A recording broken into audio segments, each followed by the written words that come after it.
নমস্কার শ্রোতা বন্ধুরা, গল্প কথার আসরের আজকের বৈঠকে যোগদান করার জন্য আপনাদের সবাইকে অনেক ধন্যবাদ। আমি রুদ্র দত্ত।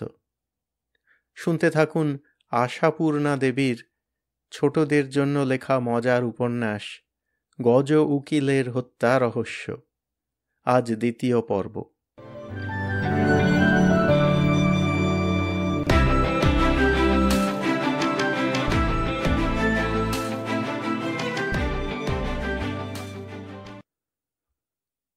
সাড়াহীন, শব্দহীন, চেতনাহীন এক গভীর অন্ধকারের জগতে কতদিন বা কতক্ষণ যে তলিয়ে পড়েছিলেন গজপতি উকিল, কে জানে।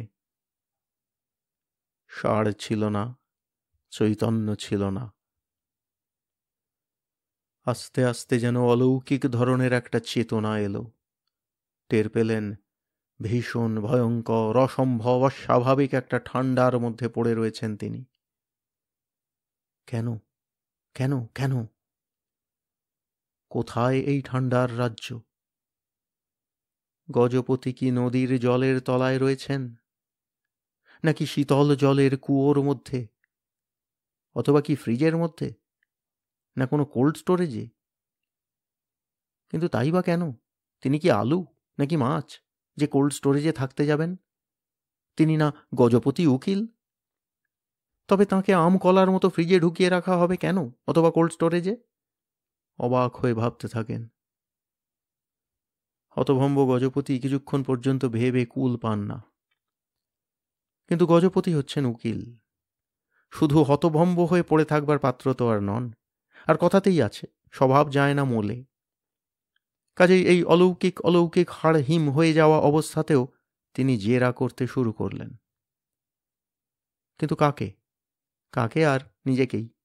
নিজে ছাড়া আছে কে সামনে? অবশ্য জেরাটা মনে মনেই চলে, যথা, গজপতি তুমি এখন কোথায়? কি চুপ কেন? বলো না হে, তুমি এখন রয়েছো কোথায়? ও, কোথায় রয়েছো বুঝতে পারছো না? আচ্ছা, ওটা না হয় থাক এখন। এ কথাটার উত্তর দাও তো বাপু, তুমি বেঁচে আছো কি বেঁচে নেই? কি, মনে হচ্ছে বেঁচে নেই?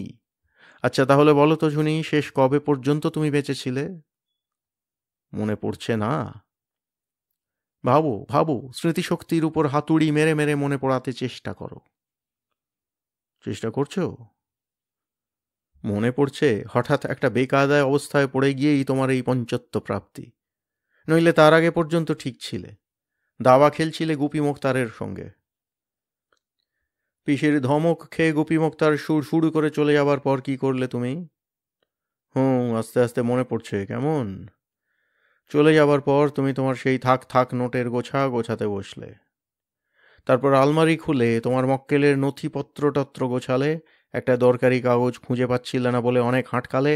আর সেই সময় সেই কাঠ পিঁপড়েটা, টা না গুলো, একটাই কি অতটা করতে পারে? আচ্ছা, ঘরের মধ্যে কাঠ পিঁপড়ে এলো কোথা থেকে? গজপতি উকিল কি তার ঘরের মধ্যে রসগোল্লার হাঁড়ি বসিয়ে রাখে, নাকি বালিশের তলায় লেবেন চুষ রেখে দেয়? শুকনো খটখটে ঘর, চিনির গুঁড়োটি পর্যন্ত থাকে না। ঝামেলার ভয়ে দুবেলা দুগেলাস চা। হ্যাঁ হ্যাঁ, ওসব তো মনে পড়ছে। শুধু কাঠ পিঁপড়ে নিয়েই অনুসন্ধান করছিলে কেমন? তা সে যাক, তারপর কি হলো? তারপর তারপরই তো সব তালগোল পাকিয়ে গেল, তাই না? তবু তারপর তারপর আরে, গলায় হাত বুলোচ্ছ কেন? গলায় দাগ পড়ে আছে নাকি? মরে গিয়ে স্বর্গে চলে এসেও পৃথিবীর দাগ টাগ থাকে? তাই তো দেখছি। কিন্তু স্বর্গেই যদি এসে থাকো তো এত হিম কেন? স্বর্গে কি হিম প্রবাহ বয়, নাকি রাজ্যটাই বরফের? তবে আবার লোকে স্বর্গে যাবার জন্য এত হ্যাংলামি করে কেন হে? করে বই কি করে। চিরকাল তো শুনে আসছি, দান করো, ধ্যান করো, পুণ্য কাজ করো, হেন করো তেন করো, স্বর্গে যাবে। এই সেই স্বর্গের ছিরি? ও গজপতি, নাকি এটা আর কিছু? গজপতি, তাহলে তাই। এটা বোধহয় নরক। নরকেই এসেছো তুমি। কি বলছো? নরকে আসতে যাবে কি দুঃখে? কবে কি পাপ করেছো? তা পাপ কি আর কিছুই করনি হে? এই যে আদালতে গিয়ে যত চোর ডাকাত খুনে গুন্ডাদের পক্ষ হয়ে তাদের জিতিয়ে দিয়েছ। আরে রেগে উঠছো কেন? কি বলছো? সেই জেতানোটাই তোমার পেশা? 5-7 বছর ধরে ল পড়ে পড়ে ওই বিদ্যেটাই শিখেছো? তা অবশ্য ঠিক। তাছাড়া শুধুই যে দোষীদের পক্ষ হয়ে লড়েছ তাও তো নয়, অনেক বিনা দোষে সাজা পাওয়া নির্দোষকেও বাঁচিয়েছ। কাজেই কাটাকাটি হয়ে গেল। কিন্তু বাপু, নরকে যে এসে পড়েছো তাতেও তো ভুল নেই। আশেপাশে তাকিয়ে দেখে বুঝতে পারছো? তোমার ধারে পাশে পায়ে মাথায় রাশি রাশি মরা। হ্যাঁ হ্যাঁ, মরা। মাংসর দোকানের বরফ আলমারির মধ্যে যেমন ছাল ছাড়ানো ছাগল ভেড়াগুলোকে থাক দিয়ে দিয়ে সাজিয়ে রাখে, তোমাকে এবং তোমার চারধারের রাশি রাশি মরাকে সেইভাবে বরফ পাহাড়ের খাঁজে খাঁজে গুঁজে রেখে দিয়েছে। এর নামই নরক। এরপর হয়তো একটা একটা করে তুলে নিয়ে গিয়ে গরম তেলের কড়াইতে চুবোবে। পড়নি ছেলেবেলায়, অন্ধকারে 84টা নরকের কুণ্ড, তাহাতে ডুবায়ে ধরো পাতকীর মুণ্ড। উকিল গজপতি আবার তখনই বলে ওঠেন, কি হে, কথাটায় তোমার যেন খুব আপত্তি হচ্ছে মনে হচ্ছে। পাতকী শুনে রাগ হচ্ছে? কি বলছো? তুমি পাতকী হতে যাবে কি দুঃখে? দোষের মধ্যে সারা জীবন কিপটেমি করে করে না খেয়ে না দিয়ে টাকা জমিয়েছ, স্ত্রী পুত্রকে ভালো করে খেতে পড়তে দাওনি, আর নিজের জমানো টাকা নিজেই লুকিয়ে লুকিয়ে রেখেছ। এক জায়গায় রেখে স্বস্তি পাওনি, সেখান থেকে নিয়ে অন্য জায়গায় লুকিয়েছ, শুধু এই। অর্থাৎ এটা এমন কিছু পাতক নয়। এটুকুর জন্য নরকে নিয়ে আসা যমদূতেদের উচিত হয়নি? তাও হে মরে যাওয়া গজপতি, বলেছ তুমি ঠিকই। এটা এমন কিছু পাপই নয় যে তার জন্য তোমায় নরকে ঠেলে দেবে। আমার মনে হচ্ছে যমদূত বেটাদের ভুলই হয়েছে, কাকে আনতে কাকে এনেছে। তবে তবে তুমি পালাও হে গজু। আমি গজপতি উকিল তোমায় সাহস দিচ্ছি, পালাও এখান থেকে, আমি সঙ্গে থাকলাম। বরফ কুণ্ড থেকে গা ঝাড়া দিয়ে বেরিয়ে এলেন গজপতি, আস্তে, নিঃশব্দে। চারিদিকের মৃতদেহগুলোর দিকে চোখ পড়বার ভয়ে প্রায় চোখ বুজেই বরফের দেওয়াল হাতড়ে হাতড়ে কেমন করে যেন সেই ঠান্ডা কুণ্ড থেকে বেরিয়ে এলেন। বাপস, যমদূত বেটাদের কি কাণ্ড! একটা পুণ্যাত্মা লোককে কিনা স্বর্গের বদলে নরকে এনে ঠেলে দিয়েছে। যাক, এখন বেরিয়ে পড়া গেছে। এইবার স্বর্গের সিঁড়িটা খুঁজে বার করতে পারলেই হলো। ছেলেবেলায় ঠাকুমার মুখে শোনা গল্প মনে পড়ে গেল। কেমন করে একটা পাপী বামুন আর একটা পুণ্যাত্মা চাষির জায়গা বদল হয়ে গিয়েছিল যমদূতেদের ভুলে। স্বর্গে যাবার লোকটা নরকে চালান হয়ে গিয়েছিল, আর নরকে যাবারটা স্বর্গে। শেষে কত কষ্টে ওই চাষিটা স্বর্গের সিঁড়ি খুঁজে পেয়ে সোজা উঠে গিয়ে একেবারে বৈকুণ্ঠে নারায়ণের কাছে হাজির। তারপর নারায়ণের সেই যমদূতেদের কি বকাবকি, চাকরি যায় যায়। শেষে ওই পুণ্যাত্মা চাষিটার দয়াতেই তাদের চাকরি বজায় থাকলো। ঠাকুমা বলেছিল, দেখ গজু, শুধু ভালো মানুষ হলেই চলে না, লড়তে শিখতে হয়। যেখানে ভুল কি অন্যায় দেখবি, লড়ে যাবি। দেখ, ওই চাষিটা যদি ভালো মানুষই করে ভাবতো আমায় যখন নরকে এনেছে তখন নরকেই পড়ে থাকি, তাহলে কি তার বৈকুণ্ঠবাস হতো?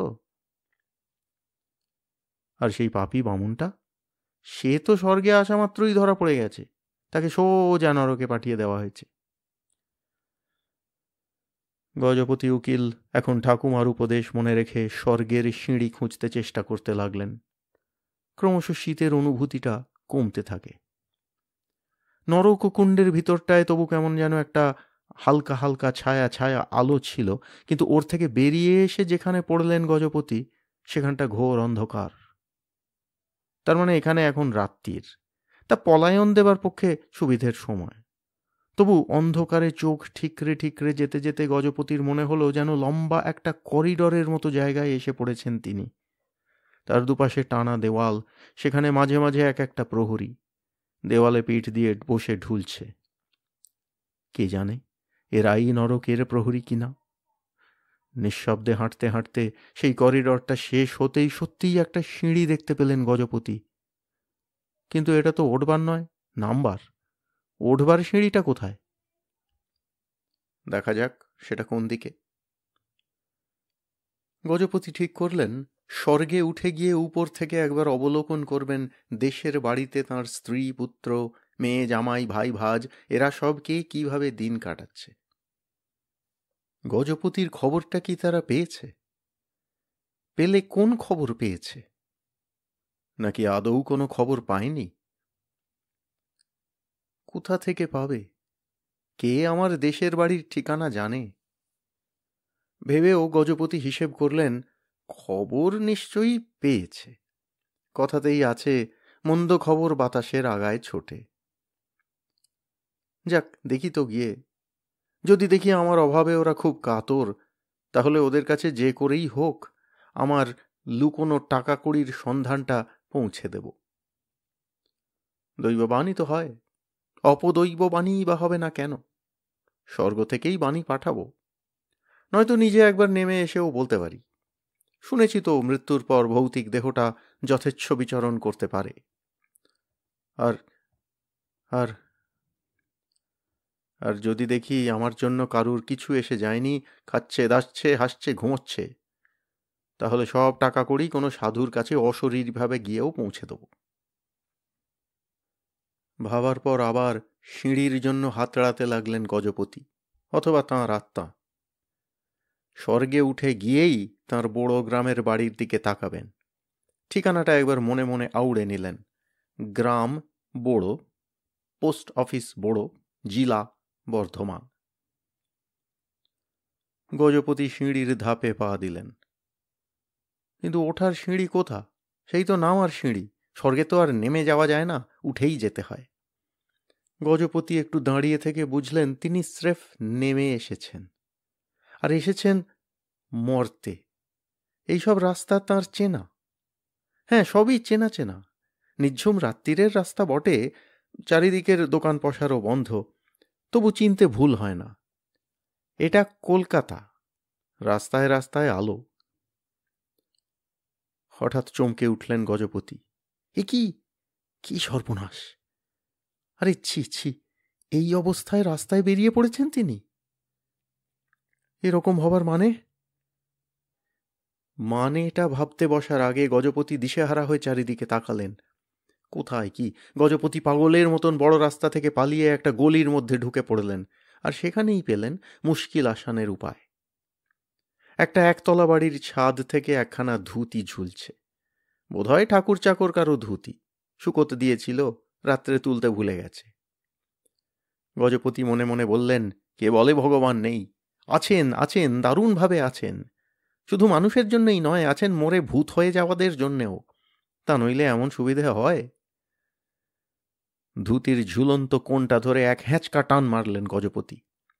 উপরের কোণটা বোধহয় ছাদে কোনো তারে বাঁধা ছিল, কোণটা ছিঁড়ে গজপতির হাতে নেমে এলো।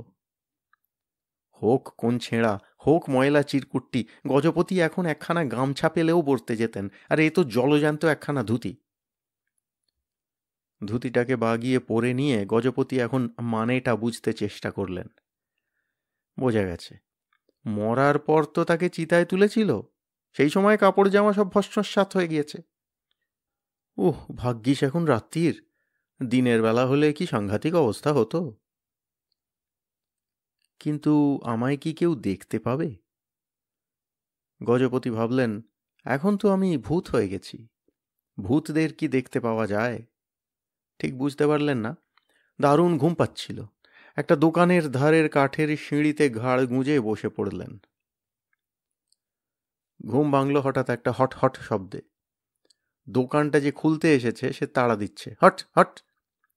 রাগে মাথা প্রায় জ্বলে উঠেছিল, কিন্তু সঙ্গে সঙ্গে ভারী একটা আনন্দ বোধ করলেন। হট হট করছে, তার মানে লোকটা গজপতিকে দেখতে পাচ্ছে। তার মানে তিনি এখনো পুরোপুরি ভূত হয়ে যাননি, হাফ ভূত হয়ে রয়েছেন। তার মানে ভাগ্যে রক্ষে যে কাল ধুতিখানা পাওয়া গিয়েছিল। দিনের আলোয় তাকিয়ে দেখলেন নিজের দিকে। এখন আমায় হট বলবে না তো কি আপনি মশাই বলবে? মান্য টান্য যা কিছু তো জামা কাপড়কেই। তাহলে এখন সব আগে দরকার ভালো জামা কাপড়, অর্থাৎ চটপট বাড়ি ফেরা। গজপতি রাস্তার চারদিক তাকিয়ে বুঝলেন এটা কলেজ স্ট্রিট। ভবানীপুরে আমার সেই কমলা ভবনের 13 নম্বর ফ্ল্যাটে যেতে হলে বাসে চেপে বসতে হবে, কিন্তু বাস ভাড়া কোথায়? চোখে যখন দেখতে পাচ্ছে আমায়, তখন কি আর ভূত বলে রেয়াত করবে? কন্ডাক্টর মশাই ঠিক ভাড়া চেয়ে বসবেন, না হলে ভাগো ভাগো করে নামিয়ে দেবেন। আচ্ছা, আমি কি সত্যিই চন্দ্রবিন্দু হয়ে গেছি?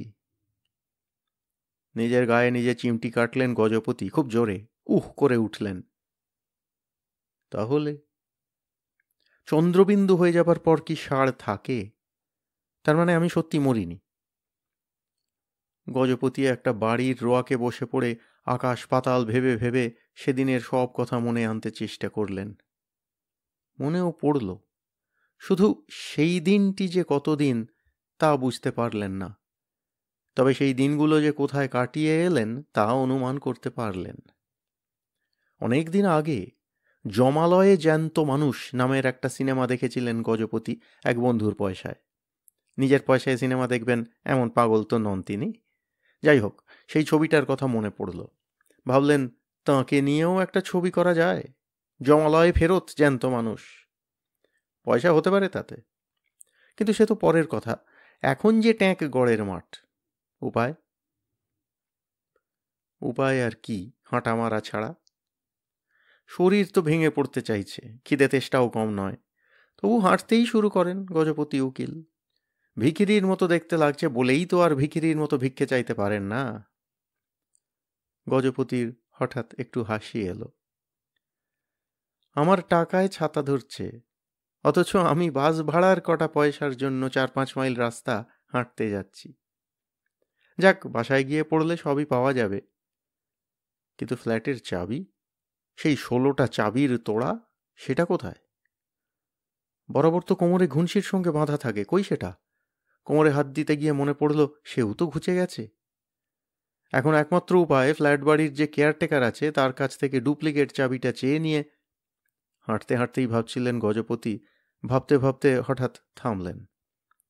আচ্ছা, প্রথমে গুপি মোক্তারের ফ্ল্যাটে গিয়ে উঠে ওর একটা ফর্সা জামা কাপড় পরে কন্যা কিছু খেয়ে আর নিজের দুরবস্থার কথা জানিয়ে খানিকটা হাসাহাসি করে নিয়ে তারপর দুজনে মিলে কেয়ারটেকারের কাছে হানা দিলে কেমন হয়? ঠিক তাই দেওয়া যাবে। গজপতি ভাবলেন, শুনেছি জ্যান্ত মানুষের মৃত্যু সংবাদ রটলে তার নাকি পরমায়ু বাড়ে। গজপতিরও তাহলে পরমায়ু বাড়বে ভেবে ভারী আহ্লাদ হলো গজপতির। আরও অনেক দিন বাঁচলে আরও অনেক টাকা জমাতে পারবেন। হাঁটতে হাঁটতে ভবানীপুরে চলে এলেন গজপতি। কলকাতা শহরে কেউ কারো দিকে তাকিয়ে দেখে না, কেউ লক্ষ্যও করল না উকিল গজপতি খালি গায়ে একখানা ময়লা ধুতি পরে রাস্তা হাঁটছে তো রাস্তা হাঁটছে। পাড়ার মোড়ে ঢুকেই আহ্লাদে প্রাণ নেচে উঠল। আহ, সেই পুরনো চেনা দৃশ্য। রাস্তার 3 মাথার মোড়ে পাড়ার ছেলের দল ইঁট পেতে ক্রিকেট খেলছে। আগে অবশ্য মনে মনে ওদের গালমন্দ করতেন গজপতি এবং মুখে খুব গম্ভীরভাবে বলতেন, রাস্তাটা খেলবার জায়গা নয় হে, লোকের চলবার জায়গা। আজ কিন্তু একগাল হেসে বলে ওঠেন, কি হে, বেশ জোর খেলা চালিয়েছ যে। বলাটা শেষ করতে হলো না, ছেলেরা ঘাড় ফিরিয়ে দেখেই উড়ে বাস বলে চোঁ চোঁ দৌড়। কেউ ব্যাট হাতে, কেউ ব্যাট ফেলে। দৌড়ের ধাক্কায় সাজানো ইঁটগুলো মাটিতে গড়াগড়ি। ব্যাটারা আমায় দেখে ভয় পেয়েছে বলে গজপতি একটু হেসে মোড়ের পানের দোকানের সামনে গিয়ে বলে ওঠেন, কি হে, চিনতে পারছো নাকি ভূত বলে ভয় ছুট দেবে? বলতে যা দেরি, পানওয়ালা লাফিয়ে ঝাঁপিয়ে 5,000 সাজ সরঞ্জাম উল্টে ফেলে তার উঁচু দোকানটা থেকে নেমে পড়ে ছুট ছুট। ছুটতে ছুটতে তার কাছা খুলে যায়, সেই কাছায় পা আটকে হুড়ুম করে রাস্তায় আছাড়ও খায়, তবু আবার উঠে পড়ে গায়ের ধুলো না ঝেড়েই ছুট মারে। এ তো বড় মুশকিল হলো, ভাবলেন গজপতি। এই রোদে ভরা দিনের বেলায় জলজ্যান্ত একটা লোককে সবাই ভূতই বা ভাবছে কি বলে? হাড় চামড়া রক্ত মাংস এইসব থাকে ভূতের? কিন্তু রাগ করলে আর কি হবে? পাড়ায় যার সঙ্গে দেখা হচ্ছে সেই ও বাবা উরে বাস কে কে বলে দৌড় মারছে। আরে বাবা, এই বুদ্ধি নেই যে ভূতই যদি হয় তার কাছ থেকে পার পাবি তুই দৌড় মেরে? দাঁড়িয়ে কথাটা শোন। চেষ্টা অনেক করলেন। যাদের যাদের সঙ্গে বিশেষ চেনা, যেমন পাড়ার স্টেশনারি দোকান বিজয়া ভাণ্ডারের কর্তা সুবোধবাবু, মাধব লন্ড্রির কর্মচারী খগেন, মুদির দোকানের মালিক গগন, ভুজাওয়ালা ঝড়ুলাল, তাদের সকলের সঙ্গেই দেখা করতে গেলেন। সবাই পিঠ টান দিল। মুখে সেই বাণী, কে কে কে। তারপর সেই একই ব্যবহার, ছুট ছুট ছুট। তার মানে সাধারণ বুদ্ধি কারো নেই? কমলা ভবনের বাড়িওয়ালারই কি থাকবে? তাহলে ওদিকে যাবেনই বা কি করে?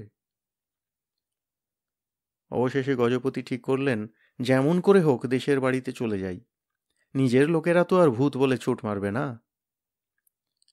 কিন্তু যাওয়া কি করে যায়? যেতে হলে তো পয়সা লাগবে। নিজের লুকোনো সেই থাক থাক নোটের গোছার চেহারা স্মরণ করে গজপতির বুক ফেটে কান্না এসে যাচ্ছিল। উহ, কি মতিচ্ছন্নই হয়েছিল সেদিন। না, মতিচ্ছন্নই বা কি, সবই ভাগ্যচক্র। যাক, এখন দরকার একটা ফর্সা জামা কাপড় আর কিছু টাকা পয়সা।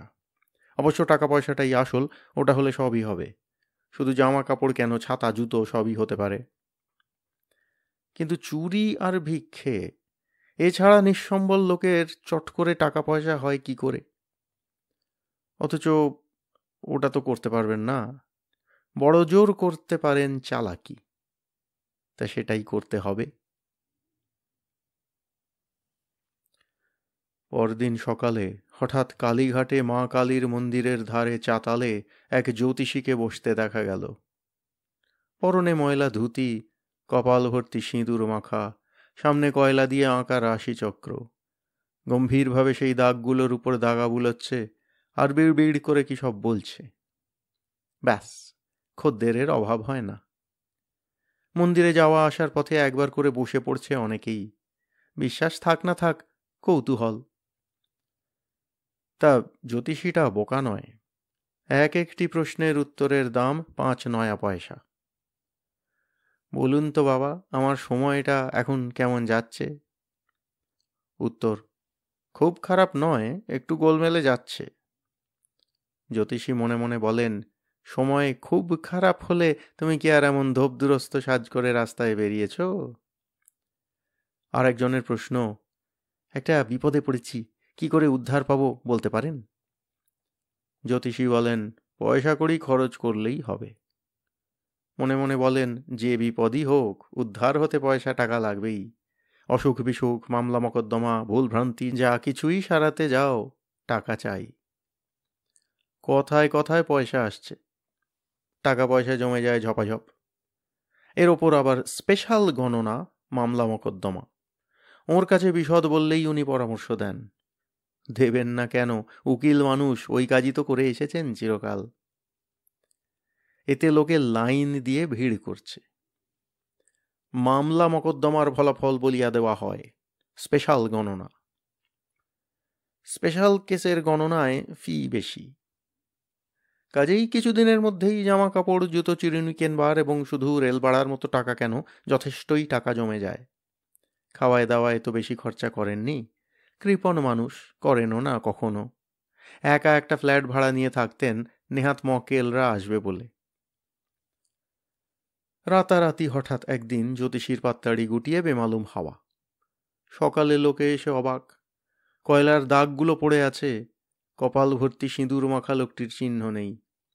তিনি ততক্ষণে নাপিতের কাছে চুলটুল ছেঁটে, দাড়ি ফাড়ি কামিয়ে, নতুন জামা কাপড় জুতো পরে হাওড়া স্টেশনে গিয়ে বর্ধমানে যাবার টিকিট কাটছেন।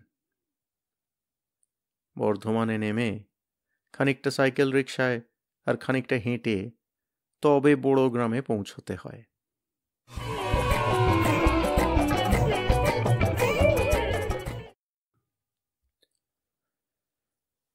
এখন দেখা যাক গজপতির সেই বড় গ্রামের বাড়িতে কি অবস্থায় আছে বাড়ির লোক। তা অবস্থা খুব খারাপ। বলা নেই কওয়া নেই, হঠাৎ বাড়ির কর্তা লোকটি নিহত হয়ে বসলে কি আর অবস্থা সুখের হয়? ওদেরও হয়নি।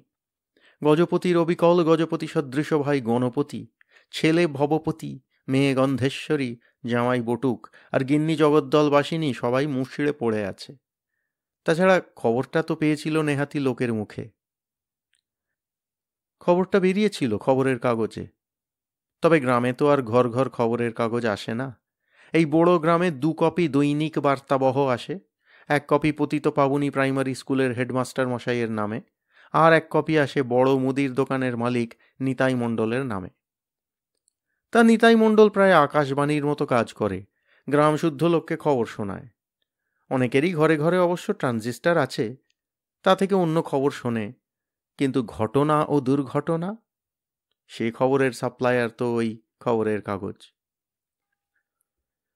সেদিন কাগজে দুর্ঘটনার খবরের হেডিংয়ে হঠাৎ গজপতি উকিলের নাম দেখে নিতাই শিউরে চমকে হেঁচে কেশে বিষম খেয়ে একাকার।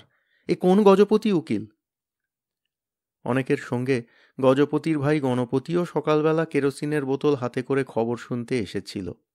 শোনার পর কেরোসিনটা নিয়ে চলে যাবে। বুড়ো নিতাই মণ্ডল তার দিকে তাকিয়ে কাঁপা কাঁপা গলায় বলল, গণ, এই খবরটা একবার নিজে পড়ো তো। গ্রামে অমন মুদি চাষি সবাই বয়সে ছোট হলে বাবুদের তুমি তুমি করে, নামও ধরে। গণপতির দিকে কাগজখানা বাড়িয়ে ধরতেই অন্য সবাই হুমড়ি খেয়ে পড়ল তার উপর, যারা পড়তে জানে না তারাও। গণপতি কাগজটায় চোখ বুলিয়ে আরও কাঁপা গলায় বলে উঠল, নিতাইকা, কেরোসিনের বোতলটা ধরো, আমার মাথা ঘুরছে। তারপর সেখানে প্রশ্নের ঢেউ। কি ব্যাপার, কি ব্যাপার? ব্যাপার এই, দিনে দুপুরে জনৈক উকিল নিহত। আততায়ীরা তাহার গলায় গামছা বাঁধিয়া হত্যা করিয়া পলাতক। খুব সম্ভব অর্থের জন্যই এই হত্যা। উকিল ভদ্রলোক বিশেষ কৃপণ ছিলেন বলিয়া খ্যাত। পুলিশ তাহার কমলা ভবন স্থিত 13 নম্বর ফ্ল্যাটের ঘর হইতে দরজা ভাঙিয়া মৃতদেহ বাহির করে।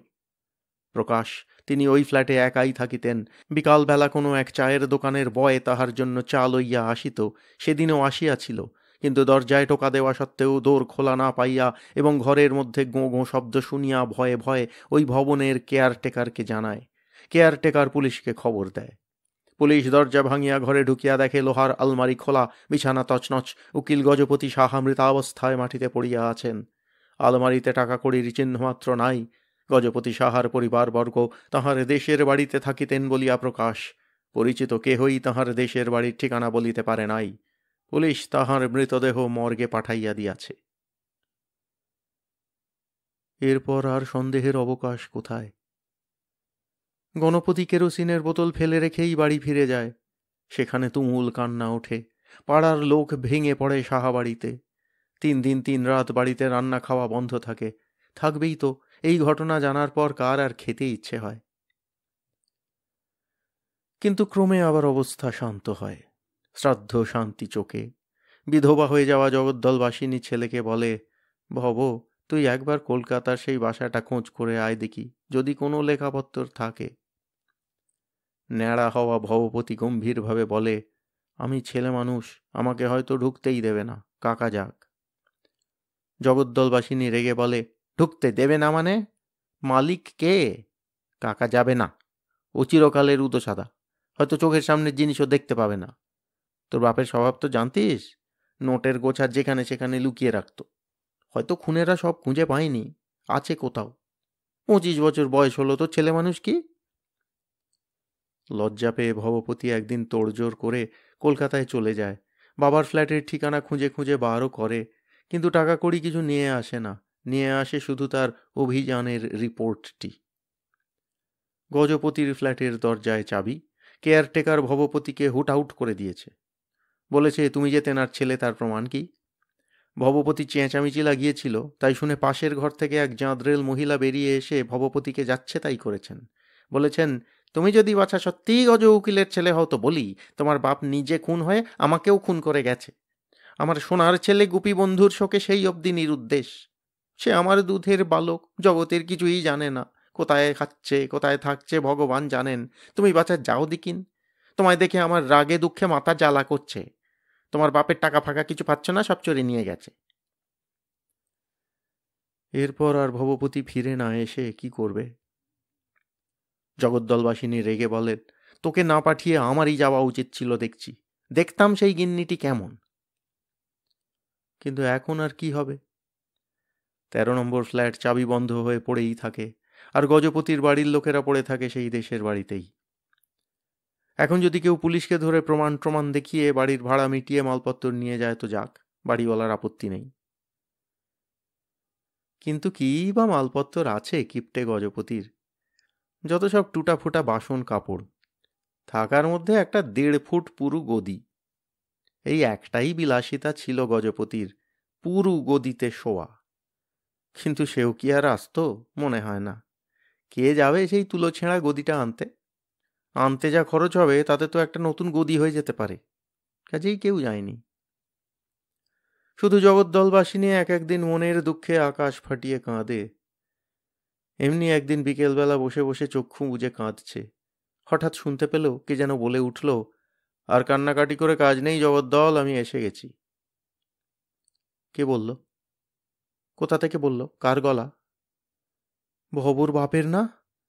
জগদ্দলবাসিনী হাউমাউ করে চেঁচিয়ে উঠে চোখ খুলে দেখে সামনে সেই চিরপরিচিত মূর্তি। যে লোকটা নাকি কতদিন যেন হয়ে গেল খুন হয়ে গেছে। জগদ্দলবাসিনী মুখ গুজে শুয়ে পড়ে চেঁচায়, ভু ভু ভু। সামনের ছায়ামূর্তি দুঃখের গলায় বলে, জগদ্দল, তুমিও আমায় ভূত ভাবলে? তাকিয়ে দেখো চিনতে পারো কি না। কিন্তু কে তাকাচ্ছে? জগদ্দলবাসিনী চোখ বুজে হাত জোড় করে বলে, ও গো, তোমার পায়ে পড়ি, তুমি যাও, তোমায় দেখে আমার ভীষণ ভয় করছে। সামনের মূর্তি তখন রেগে ভেঙিয়ে বলে ওঠে, আর এই যে এতক্ষণ কান্না হচ্ছিল, ও গো তুমি কোথায় গেলে গো, একবার দেখা দাও গো। জগদ্দল আরো কাতর হয়ে বলে, আর কখনো বলবো না গো, এই নাক মলছি, কান মলছি, বলো তো নাকে খত দি। গজপতি কড়া গলায় বলে, থাক, আর অত এ কাজ নেই। গনা কোথায়? ভবা কোথায়? তা কোথায় সেটা আর বলতে হয় না। জগদ্দলবাসিনীর কান্নার চোটে কোন ঘর থেকে যেন বেরিয়ে এসে গণপতি হঠাৎ সামনে ওই মূর্তি দেখেই একেবারে সপাটে শুয়ে পড়ে মাটিতে মাথা ঠুকে প্রণাম করে বলে ওঠে, দোহাই দাদা, তুমি আর এ বাড়িতে দৃষ্টি দিতে এসো না। দেখো, মাত্র 3 মিনিটের বড় হলেও আমি চিরকাল তোমায় দাদা বলে এসেছি, ভক্তিমান্য করেছি। সেই ছোট ভাই বলে ক্ষমা ঘেন্না করে আমাদের রেহাই দিয়ে চলে যাও। গজপতির মূর্তি প্রাণপণ চেষ্টায় ওদের বোঝাতে চেষ্টা করে সে ভূত নয়, বর্তমান। কিন্তু ওরা কেন বুঝবে? কেনই বা একটা ভূতের আবদার রাখতে যাবে? গণপতি এখন বলে ওঠে, বাবা, এইখানে সামনে একটা আঁশ চুপড়ি রাখতো। শুনেছি ওনারা পাহাড় ডিঙোতে পারে, আঁশ চুপড়ি ডিঙোতে পারে না। এদিকে গণপতির বউ চেঁচাতে থাকে, ও গো, কেউ একটা রোজা ডেকে আনো না গো, চারদিকে সর্ষে পড়া ছড়িয়ে দিক, নইলে যে বটঠাকুরের ভূত ঘরে উঠে পড়বে। তবু অনেকক্ষণ চলে এই টাগঅফওয়ার। গজপতির প্রেতাত্মাও বলতে ছাড়ছে না, আরে বাবা, আমি মরিনি, চিমটি কেটে দেখো। এরাও তত রোজা রোজা করে হাঁপায়। বলতে বলতে এসেও পড়ে ভূতের রোজা পঞ্চু খাঁড়া। এসে আর কথাবার্তা নেই, উঠোনে দাঁড়িয়ে থাকা গজপতির প্রেতাত্মার সামনে বড় একসরা গন্ধক জেলে দেয়। গন্ধকের ধোঁয়ায় বাড়ির লোকেরা সরে সরে দাঁড়ায়। পঞ্চু তখন একটা বিছুটি গাছের ডাল জলে ভিজিয়ে গজপতির প্রেতাত্মার দিকে আছড়ে আছড়ে জোর মন্তর পড়তে লাগে, লাগ মন্তর লাগ, ভূতের বাপ ভাগ, ভাগ ভাগ ভাগ, আদার পান্তার পেরিয়ে, ছায়রা গাছ ডিঙিয়ে, বাঁশবন, বাদাবন, কচুবন, ঘেটুবন, কাঁটাবন, বিচুটি বন, 64 বন ছাড়িয়ে ভাগ। জল বিছুটির ডালটাকে নিয়ে আস্ফালনই করছিল, হঠাৎ সেটা প্রেতাত্মার গায়ে লাগতেই সে চেঁচিয়ে ওঠে, পঞ্চা, ভালো হবে না বলছি, তোকে আমি জল বিছুটি মেরে সায়স্তা করবো বলে রাখছি। এই কথায় গণপতির বউ ডুকরে কেঁদে উঠে ওই গন্ধকের সরায় আরো খানিক গন্ধক ছুঁড়ে দেয়। ধোঁয়ায় ঘুরঘুরটি হয়ে ওঠে চারদিক। আর ততক্ষণে তো প্রায় সন্ধেও হয়ে এসেছে। ওই গন্ধক জ্বলার আলোতেই যা চারিদিকের মানুষগুলোকে ছায়া ছায়া ভূত ভূত দেখাচ্ছে, সবগুলোই যেন প্রেতাত্মা।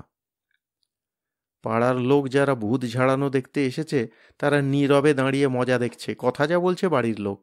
জগদ্দলবাসিনী কেঁদে কেঁদে বলছে, ওগো তুমি তাড়াতাড়ি চলে যাও না গো, কেন মিথ্যে দাঁড়িয়ে জল বিছুটি খাবে? কখনো একটা মশার কামড় সহ্য করতে পারো না? ও পঞ্চু, একটু আস্তে আস্তে মারো বাবা।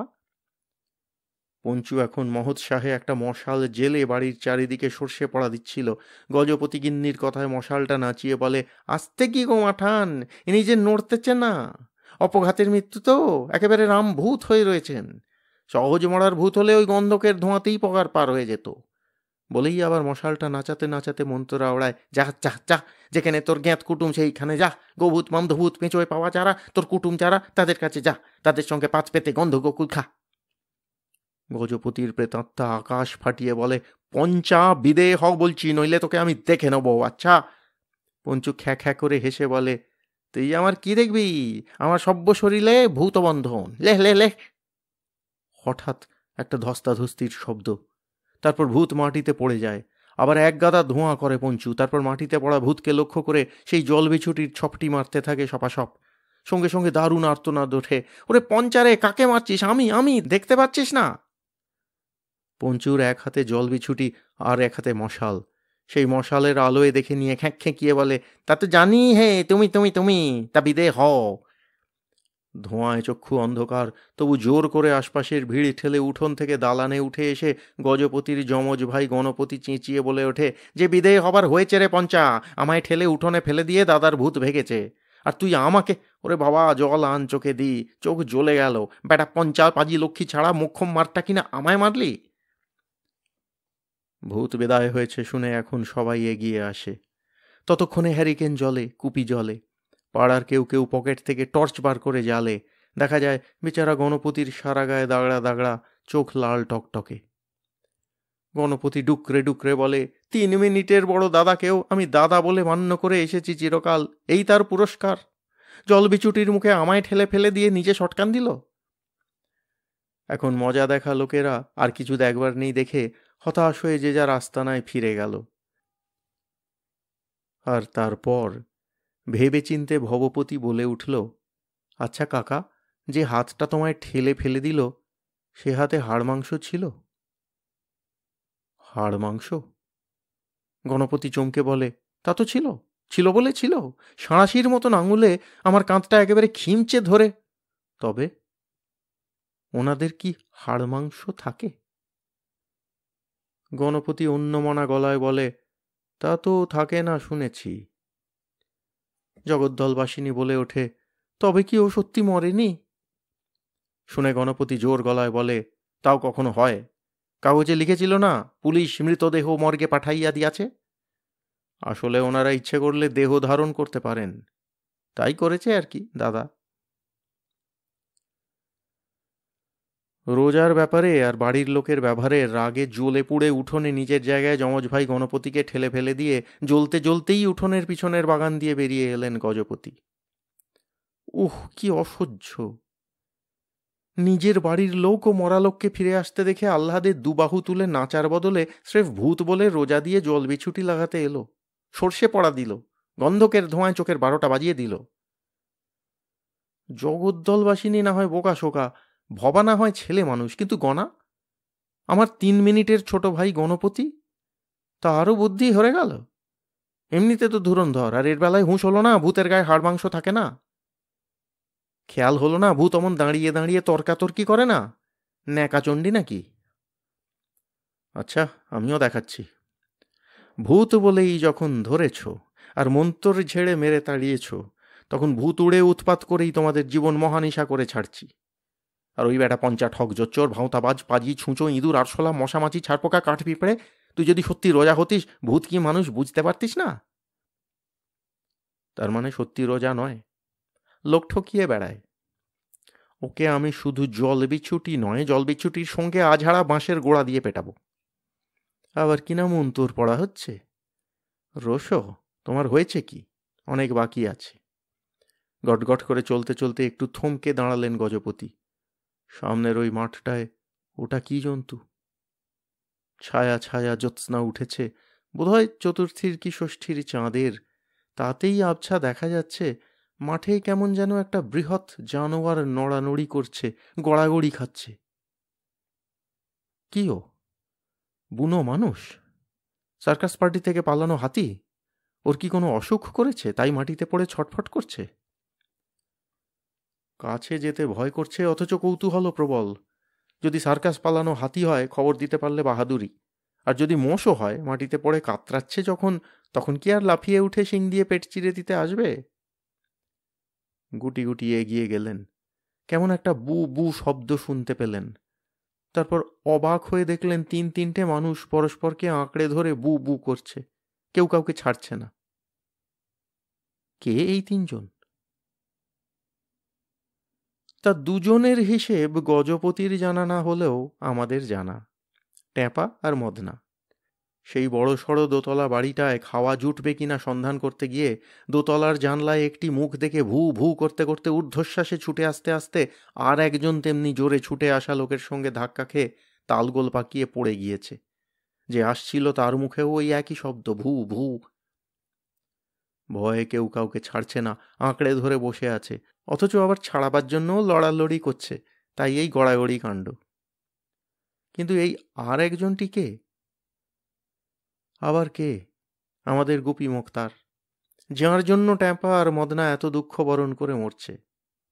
আহা, স্বপ্নেও কি ভেবেছিল ওরা তিনি নিজেই সেই ঐতিহাসিক চটের থলিটি হাতে নিয়ে ওদের হাতে ধরা দেবেন? ব্যাপার এই, অনেকদিন পরে চাষি বাড়িতে ভালো মতো আহারটি করে আর ঘুমিয়ে গুপি বেশ পরিতৃপ্ত হয়ে পড়ন্ত বেলায় যখন ধীরে ধীরে একটি সরু মেঠো রাস্তা ধরে আসছিলেন, তখন স্পষ্ট প্রত্যক্ষ দেখতে পেলেন ফর্সা ধপধপে কাপড় জামা পরা গজপতি উকিল সেই রাস্তার উল্টো দিক থেকে বেশ গটগটিয়ে আসছেন। দেখেই চক্ষু চড়ক গাছ হয়ে গেল গুপি মোক্তারের। গজপতি উকিল মানে তো আর উকিল নয়, এ হচ্ছে তার প্রেতাত্মা। তবে তবে আর ভয় পাগল হয়ে ছুটে পালাবে না মানুষ? যে যত বুদ্ধিমানই হোক সেই একই ভুল করে, ভূতের কাছ থেকে ছুটে পালাতে চেষ্টা করে, অথচ জানে ভূত তার কঙ্কাল হাতটা বার করে যত ইচ্ছে লম্বা করতে পারে। জানলেও ওই মানুষের স্বভাব। ছুটতে ছুটতে কাঁটা গাছে গা ছড়েছে, বাঁশবন পার হতে বাঁশপাতায় চোখ মুখ ক্ষতবিক্ষত হয়েছে, তারপর হুড়মুড়িয়ে ওই ছেলে দুটোর ঘাড়ে এসে পড়েছেন। গজপতি একটুক্ষণ এদের প্রতি লক্ষ্য স্থির করে দেখে বলে ওঠেন, হাতিও নয়, মোষও নয়, এ তো দেখছি মানুষ। এখানে হচ্ছেটা কি? যেই না বলা, ওরা ছটফটিয়ে তীর বেরিয়ে তিনজনে একত্রে কুমড়ো গড়াগড়ি দিতে থাকে। পালাতো, কিন্তু পালাবে কি? ট্যাপার জামার বোতামের সঙ্গে মদনার লম্বা চুলের গোছা আটকে গেছে, আর গুপি মোক্তারের ধুতি ছিঁড়ে গিয়ে সেই ফুটোর মধ্যে মদনার পা ঢুকে গেছে, ছাড়াতে পারছে না। সেই অবস্থাতেই গুপি মুক্তার কাতরভাবে বলে ওঠেন, এই গজপতি, তুমি আমার উপর নেক নজর দিও না ভাই। দাবা খেলায় তুমি বরাবর আমার কাছে হেরেছ সত্যি, তাই বলে ভূত হয়ে আমার ঘাড়ে চাপতে আসবে? বললেন একেবারে বম্বে মেল চালিয়ে। শুনে গজপতি থমকে বলেন, কে? কার গলা? গুপি, তুমি এভাবে এখানে? ব্যাপার কি? ভূতের গলা? এত পরিষ্কার? খোনা নয়, কিছু নয়, কি হলো? তবু গুপি আর্তনাদ করেন, গজপতি, তো তুমি আমায় ভয় দেখাতে এসেছো? গজপতি রেগে উঠে বলেন, আমি তোমায় ভয় দেখাতে এসেছি? আগে থেকেই তো তোমরা তিনটে বীর পুরুষ কিসের ভয় কে জানে কুমড়ো গড়াগড়ি খাচ্ছিলে। মানেটা কি? এ দুটোকে? বলে বিশাল কায় গজপতি ল্যাং ব্যাঙে টিকটিকির মতো ছেলে দুটোকে ঝটকা মেরে ছাড়িয়ে নিয়ে টেনে তোলেন, আর তারপর কড়া গলায় বলে ওঠেন, চেনা বলে মনে হচ্ছে। পকেটে দেশলাই আছে নিশ্চয়ই, জ্বালা শিগগির। আগুনের সঙ্গে ভূতের চিরকালের বিরোধ। আগুন দেখলেই ওরা পালায়, অথচ এ ভূত নিজেই দেশলাই জ্বালতে বলছে। তাহলে? তাছাড়া এ যখন বজ্রমুষ্টিতে তাদের তুলে ধরল, সে হাত ঠান্ডাও নয়, অশরীরীও নয়। ফস করে একটা দেশলাই কাঠি জেলে দেখে নিয়েই ট্যাপা বলে উঠল, ও উকিলবাবু, আপনি তাহলে মরেননি? উকিলবাবু এদের চেনা, দুবার গজপতির সামনে কোর্টে গিয়ে জরিমানা দিয়ে এসেছে পকেট মারার অপরাধে। গজপতি ওদের একবার দেখে নিয়ে ঠাট্টার গলায় বলেন, না হে, মরে উঠতে পারলাম না। জমের অরুচি তো, সে বেটা আমায় ধরে আবার ছুঁড়ে ফেলে দিল। সে কথা যাক, তোমরা মানিক জোড় দুটি এখানে এসে জুটলে কি করে? মোক্তারের সঙ্গে কোনো ষড়যন্ত্রে নাকি? এতগুলো স্বাভাবিক কথা বলার পর ওদের আর যেন তেমন সন্দেহ থাকে না। গুপি মোক্তার তাই বলে ওঠেন, দোহাই ভাই, ও কথা বলো না। এই মানিক জোড়কে আমি জীবনেও চিনি না। তুমি হঠাৎ খুন হয়ে যাওয়ায় মন মাথা কেমন হয়ে গিয়ে পিসিমার হাতের আনন্দ নাড়ুগুলো পর্যন্ত ফেলে রেখে বাড়ি থেকে বেরিয়ে পড়েছিলাম নিরুদ্দেশ হব বলে। কেন জানি না এই ছোকরা দুটো তদবধি আমার পিছনে লেগে আছে।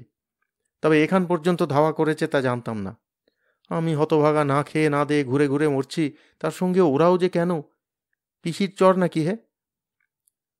কথার মাঝখানে গজপতি বলে ওঠেন, কিন্তু তুমিই বা কেমন বলো তো হে? আমি খুন হওয়ায় আমার ছেলে বউ ভাই ভাইপো দিব্যি রইল, আর তুমি কিনা না খেয়ে দে এত ভালোবাসো তুমি আমায়? গুপি মোক্তার হতাশ গলায় বলে, তুমি ভূত কি ভগবান এখনো ঠিক বুঝতে পারছি না ভাই। তোমার কাছে বানানো কথা বলবো না। বাড়ি থেকে কেটে পড়েছিলাম ভয়ে। থাকলে তো ওই 13 নম্বর ফ্ল্যাটের দরজা দিয়ে যেতে আসতে হতো, আর আমার হারানো গামছাখানার জন্য পুলিশের জেরার মুখে পড়তে হতো, তাই। হারানো গামছা? পুলিশের জেরা? গজপতি বলেন, তুমি যে আমায় ক্রমশ রহস্য রোমাঞ্চর গাড্ডায় ফেলে দিচ্ছ হে গুপি। তাই ভাবে তো দাঁড়িয়ে শোনা যাবে না, চলো কোথাও গিয়ে বসি গে। কিন্তু ট্যাপা আর মদনা ততক্ষণে একসঙ্গে বলে উঠেছে, আহা মোক্তার মশাই, আপনি নাকি কথা বানাবেন না? বলি, খুনটা করেছিল কে? ওদের কথা শুনে গজপতি হঠাৎ হা হা করে হেসে ওঠেন।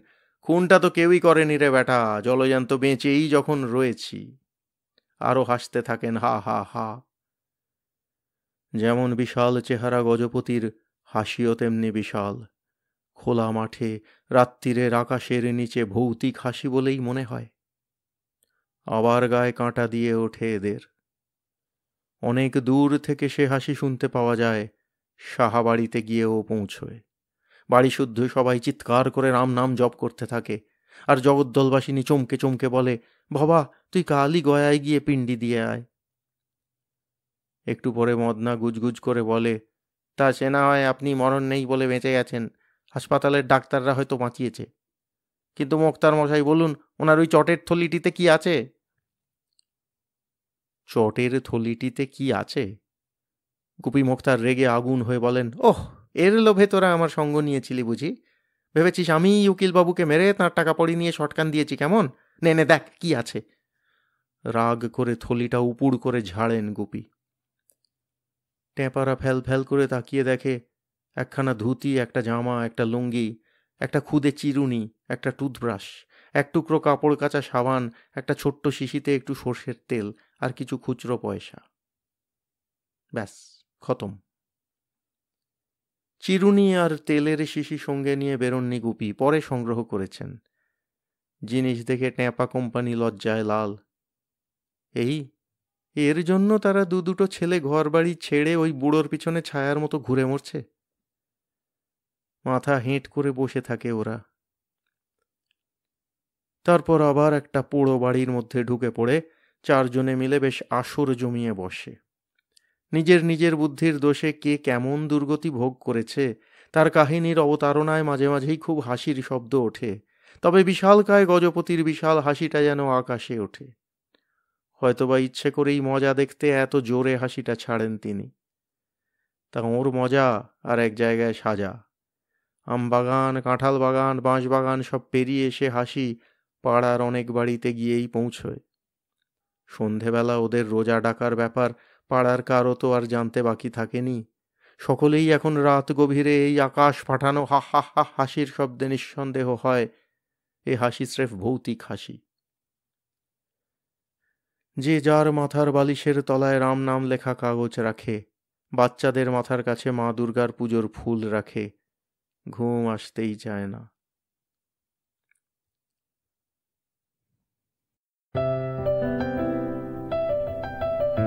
আপনাদের মতামত আমাদের জানাতে ভুলবেন না কিন্তু শ্রোতা বন্ধুরা।